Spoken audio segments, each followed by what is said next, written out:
El siguiente segmento tiene contenido o opinión. La entrevista en A Primera Hora. Analizamos los hechos del momento junto a sus protagonistas.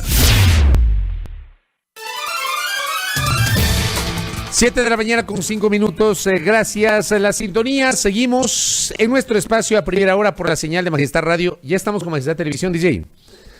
Ya estamos con Majestad Televisión, saludando cordialmente a nuestra amable audiencia en Santo Domingo de los Áchilas. A ver si prendemos el monitor, muchas gracias, muy amable. Con Majestad Televisión enlazados en la provincia de Santo Domingo de los Áchilas. Estamos con nuestra señal abierta en Pichincha, Esmeraldas y Manabí. Estamos en Santo Domingo por Majestad Televisión y también por el canal 3 de TVNet. Estamos en www.radiomajestad.com. Estamos en Facebook Live por las fanpages de Majestad Radio y de Primera Plana, que es nuestro portal. Este sábado hay expectativa porque para justamente el 31 de octubre se ha fijado la presencia de la ministra de Gobierno, María Paula Romo, en la Comisión de Fiscalización de la Asamblea Nacional, en el marco de la sustanciación del trámite del juicio político en su contra. María Paula Romo deberá presentar sus pruebas de descargo una vez que los asambleístas interpelantes presentaron sus pruebas de cargo.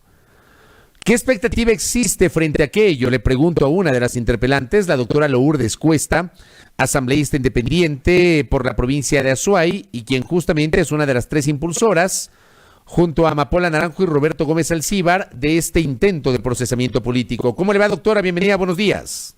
Buenos días, Fabricio. Un saludo a todos quienes nos escuchan. Gracias por la gentileza y por el tiempo. A ver, ¿cómo ha visto usted la evolución del proceso político en la Comisión de Fiscalización? Y en ese sentido, ¿qué expectativas tiene usted respecto de lo que se viene el sábado? Bueno, Fabricio, ha transcurrido con normalidad. Se han estado presentando pruebas de cargo, se han presentado también pruebas de descargo. Sí, aplaudo la dirección de la comisión del asambleísta Helio Peña, ha permitido absoluta libertad para hacer preguntas de lado y lado, ¿no? Preguntas a los asambleístas, preguntas a los interpelantes.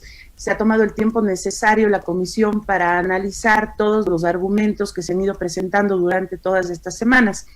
Y bueno, el día sábado, por supuesto, la ministra deberá ejercer su legítimo derecho a la defensa, así que estaremos prestos a escucharle. Ahora, de lo que digamos, ustedes han presentado de la comparecencia de otros personajes, como por ejemplo el defensor del pueblo por un lado, pero también el comandante general de la policía. ¿Qué sensaciones le quedan a usted sobre la génesis de este juicio político, que es el papel de la ministra Romo durante las protestas de octubre del año anterior? Bueno, la comparecencia del defensor del pueblo fue bastante esclarecedora y bastante preocupante también, porque ellos están trabajando con una investigación precisamente sobre los hechos de octubre, y parte de la preocupación del defensor del pueblo es que los procesos y demás que se instauraron a raíz de esas protestas, a raíz de que hubo víctimas, no avanzan. Presentó mucha información relacionada justamente con la actuación del Estado frente a los ciudadanos durante esas jornadas de protesta. El día de ayer, por supuesto, estuvo también el comandante general de la policía como prueba de descargo solicitada por la señora ministra, pero quien asumió y quien confirmó que la responsable política de la Policía Nacional, por supuesto, es la señora ministra de Gobierno. Entre otras cosas, mencionó el número de municiones, de equipamiento, de bombas lacrimógenas que habían sido utilizadas. Entre otras cosas, habló de los informes que se presenta sobre el equipamiento que tiene la Policía Nacional y, por ejemplo, hablaba de la adquisición de bombas lacrimógenas y de otros insumos, me parece que en el año 2010 y con fecha de caducidad en el año 2015, que periódicamente se envían los informes, me parece que una vez al año, sobre el equipamiento que se tiene en la Policía Nacional y, por supuesto, bajo las órdenes y disposiciones del Ministerio de Gobierno es que se adquieren equipos nuevos. Entonces sí llama la atención que, habiendo alertas desde que había material caducado desde el año 2015, no se hayan tomado las acciones necesarias para solucionar este tema. Me llamó mucho la atención cuando se le preguntó sobre los ataques a centros de paz que todos conocemos que se dieron, y de cierta manera dijo que no pueden ser consideradas centros de paz las universidades que estaban acogiendo a los familiares de los manifestantes, porque para que sean considerados centros de paz deberíamos asumir o deberíamos decir que estábamos en un conflicto armado.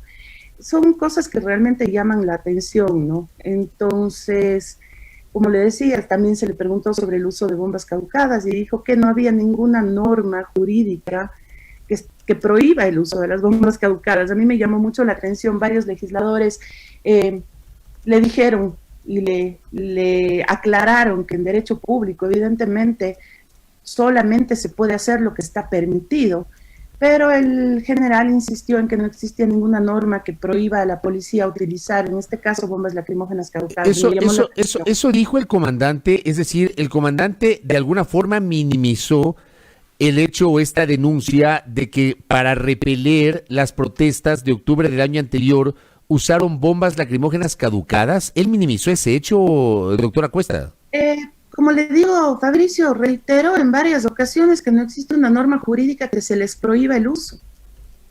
Como le digo, a mí me llamó mucho la atención ese pronunciamiento.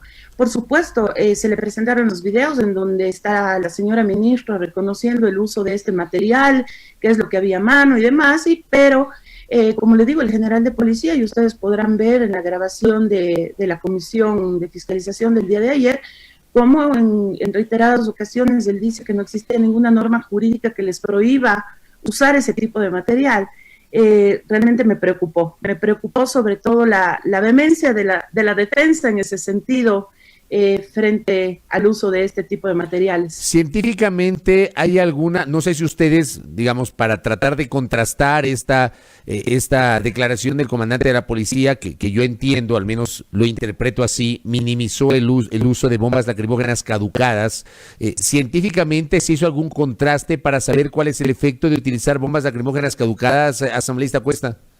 El señor defensor del pueblo presentó información por una experta en el tema, en donde en efecto confirma que el uso de bombas lacrimógenas caducadas genera efectos dañinos para la salud. El día de ayer la asambleísta Mercedes Serrano hizo lo propio, incluso pidió a ver si es que podía comparecer algún experto, entiendo, en este tipo de materias, que dice que sí, que en efecto a largo plazo, no es que ese momento se enferma la gente, no es que ese momento, el rato que les lanza la bomba caducada, tienen afectaciones a la salud, sino el efecto se va presentando después. Esto fue presentado por el asambleísta Serrano, como le indico. Y aquí lo que se está tratando un poco por parte de la defensa, la ministra, es decir, que qué mismo, si hubo uso de la fuerza excesiva o no, si es que las bombas lacrimógenas no dispersaron a los manifestantes, entonces, ¿a qué nos referimos? A ver, aquí hay dos cosas, hay dos incumplimientos. Uno, el de utilizar bombas lacrimógenas caducadas que afectan a la salud de los ciudadanos. Y dos, un incumplimiento con la misma Policía Nacional, de no dotarles de equipamiento necesario para que puedan cumplir sus funciones. Entonces, no es que estamos contradiciendo, diciendo que las bombas lacrimógenas no dispersaron a la población y que estaban en indefensión los policías, y por otro lado diciendo que se les afectó a la salud. O sea, no es una contradicción, aquí son dos hechos claros. Una policía sin el equipamiento necesario como manda la ley, y por otro lado, los ciudadanos en general que sufren afectaciones de la salud precisamente por la utilización de estos materiales en mal estado. Ahora bien, más allá de eso, está claro que la ministra, yo al menos estoy seguro que eso va a ocurrir e igualmente estoy convencido que usted opinará lo mismo, la ministra va obviamente a ejercer su derecho a la defensa, pero irá acompañada seguramente de una arremetida contra los legisladores interpelantes. ¿Y por qué lo preveo? ¿Por qué creo que eso va a ocurrir? Estoy seguro que eso va a ocurrir por sus declaraciones recientes, por sus ejecutorias recientes, por ese video de 3 minutos con 31 segundos que fue difundido en los últimos días, con la ministra flanqueada por miembros de la Policía Nacional, donde ha señalado que acusarle a ella es también acusar a la policía. ¿A usted cómo le sonó o cómo interpretó ese video de la ministra de 3 minutos con 31 segundos respondiéndole a la asamblea y dando su visión sobre las razones del juicio político en su contra? Bueno, aquí hay varias lecturas, mi estimado Fabricio, y se lo dije ayer al general de la policía, se lo pregunté, de hecho, cuál es la sensación o el sentimiento que tiene la policía, las tropas, los oficiales, de que cada vez que se cuestiona los incumplimientos políticos de la ministra, inmediatamente quiera desviar la atención como si se estuviera juzgando o acusando a la Policía Nacional. Eso a la policía, el día de ayer, porque el comandante general estuvo acompañado de varios oficiales, incluso cuerpos especiales en la parte de atrás de donde estaba esta sesión, se les indicó, ese no es un juicio político en contra de la policía, esta no es una interpelación en contra de la policía.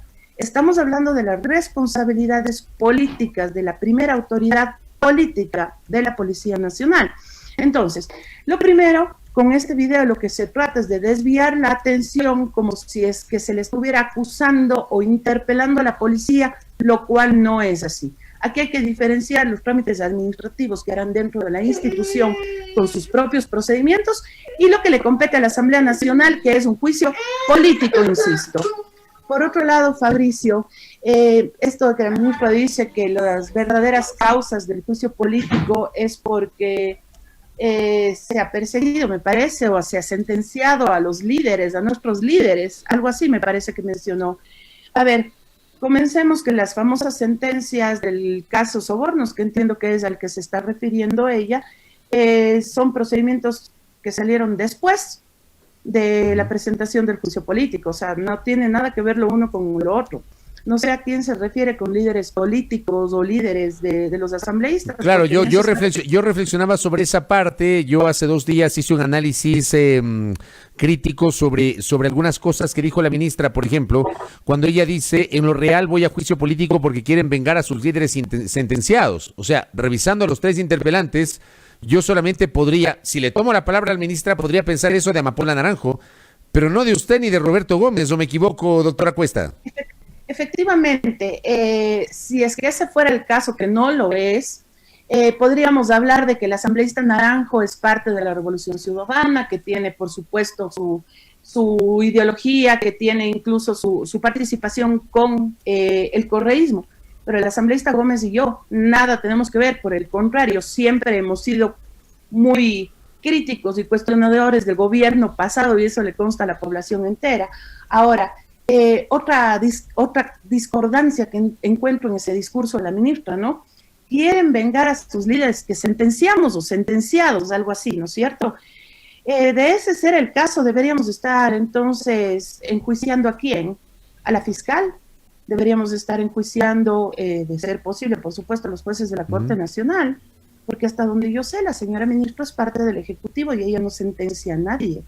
Hasta donde yo sé, la ministra de Gobierno representa al presidente de la República, que es parte de la función ejecutiva, que nada tiene que ver con la función judicial.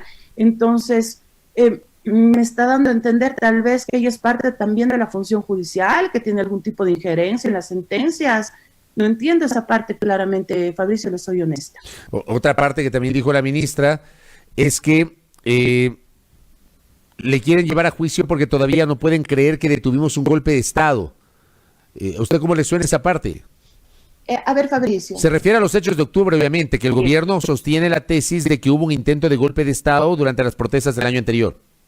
Supongamos que es real que hubo un intento de golpe de Estado que, dice la ministra, han detenido. ¿Dónde están los responsables, pues, del intento de golpe de Estado? ¿Dónde están las denuncias contra quienes se supone que querían atentar contra la democracia? Bueno, hay un juicio penal contra Paola Pavón, Virgilio Hernández y Cristian González por rebelión, que creo que es lo único real que hay. Rebelión. Esa es la causal, rebelión. Exactamente. ¿En dónde está un proceso en contra de quienes intentaron dar un golpe de Estado? Entonces, si se supone que había un golpe de Estado en el mes de octubre, se supondría también que el Ministerio de Gobierno, con todo lo que maneja, inteligencia y demás, debería saber o debería tener luces de quiénes son los responsables y haber tomado acciones.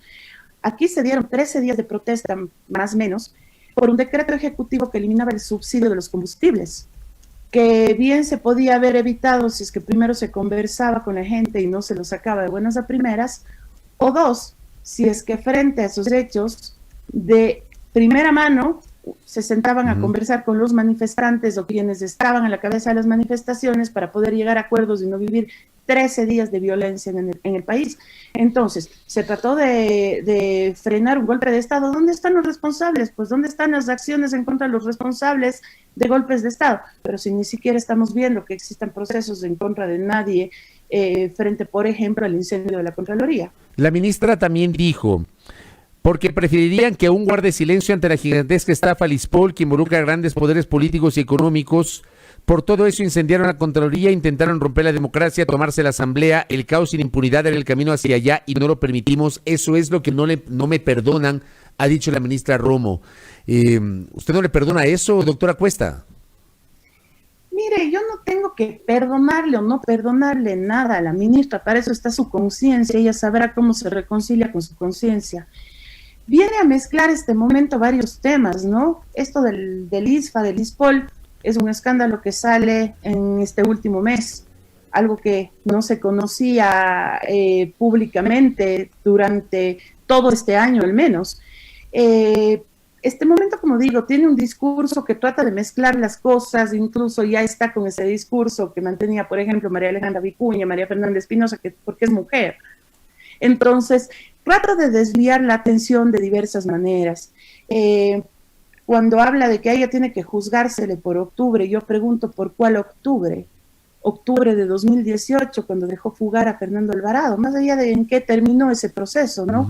El señor Alvarado estaba con medidas cautelares, con un grillete electrónico, y quien estaba a cargo de migración, de la policía y demás, caso omiso, se enteraron que el señor Alvarado se fue del país por un comedido mensaje del mismo señor Alvarado, ¿no?